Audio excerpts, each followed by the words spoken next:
मित्रांनो, तुम्हालाही तुमच्या घरामध्ये सुख शांती हवी असेल तर घरात सुख शांती राहण्यासाठी रोज 21 वेळेस हा मंत्र बोला. हा मंत्र 21 वेळेस तुम्हाला सकाळी किंवा संध्याकाळी बोलायचा आहे. महिला पुरुष कोणीही बोललात तरी चालतो, एकाने बोललात तरी याचा फरक संपूर्ण घरावर पडतो आणि घराला फायदा होतो. हा मंत्र एवढा चमत्कारी आहे की याचा जप जर निरंतर आपण कंटिन्यू करत राहिलो तर नक्की घरात सुख शांतता राहते, आनंद राहतो, घरात प्रसन्न वातावरण राहते. तर नक्की हा मंत्रचा जप तुम्ही अवश्य करा. हा मंत्र काही असा आहे: सर्व मंगल मांगल्ये शिवे सर्वार्थ साधिके शरण्ये त्र्यंबके गौरी नारायणी नमोस्तुते.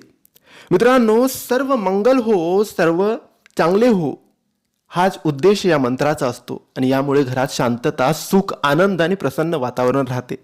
नक्की या मंत्राचा जप 21 वेळेस अवश्य करा. श्री स्वामी समर्थ.